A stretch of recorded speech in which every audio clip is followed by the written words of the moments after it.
Hi, this is Mary Kelly with Top Secret Leadership.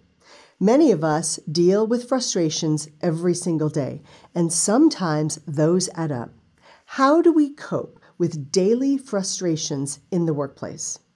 Now, I was recently in a long line of people in the security line at the LaGuardia Airport during the holiday weekend. There was a woman juggling 3 small children in a wagon behind me about 10 feet away.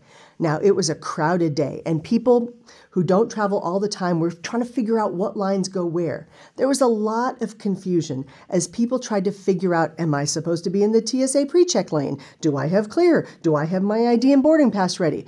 Another woman who seemed also very confused and flustered by where she was supposed to be moved behind me in the line. And the woman with the 3 children snapped at her. She says, "I know you saw me with all of my kids. Why are you jumping ahead of me? You're so rude." The flustered lady motioned to the woman with the kids to move ahead of her and started to cry as she apologized. "I didn't mean to. I've never been here before, and I went to the wrong terminal, and I haven't been on a plane in 3 years, and everything is new, and now I am late." The lady with the children apologized as well. She says, "I'm sorry. You're right. It's a really confusing airport, especially during the holidays. Please, please, please, go ahead of me. We have plenty of time, and my kids take forever." And they both smiled.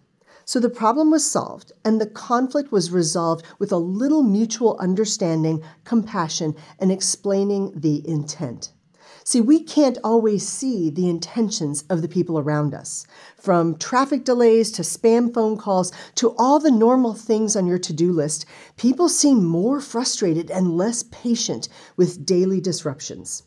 Changing your focus and trying to understand the intentions of other people helps turn annoying situations into a collaborative effort.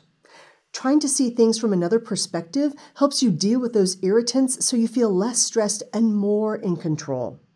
Try some of these methods to cope with frustrating people or frustrating events. First, when you're overcoming frustration, regardless of the situation, maintain your composure so you don't do or say something you're going to regret later. Review your priorities so that you can distinguish between a minor setback and a more serious event. Let the little things go. Ask yourself if the situation is a real problem or just an inconvenience. Resolve to not let minor irritations negatively impact your mood. Create a realistic schedule. Reduce your frantic scheduling and workload to fit into the actual time you have. And be persistent. Overcoming obstacles without an emotional response is easier when you know it's only a matter of time to get past it and move on. If you're really frustrated, do something completely different for 10 or 15 minutes. Take a walk, jump up and down, pet a dog, watch a short video. Give your mind and body a short break. Growing irritability may be a sign that you need to shake things up. And you can overcome frustrations even if they are stemming from people who are getting on your very last nerve. You do this by clarifying your boundaries. You can remove yourself from negative situations when possible. You can put yourself in their shoes. Ask a clarifying, non-judgmental question. Understanding their position will help both of you accommodate each other. Remind yourself that they may be in the middle of a crisis you don't know anything about. Remind yourself to be gracious. Prepare yourself mentally to find the win-win situation, even if it requires compromise. Encourage an atmosphere of giving, and the people around you will likely follow suit.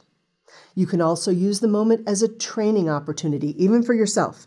If you can learn anything from the other person, even to just gain the opportunity to practice patience, you can turn a frustration into a benefit.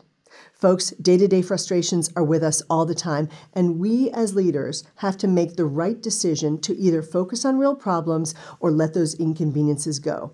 Good luck. This is Mary Kelly. See you next time.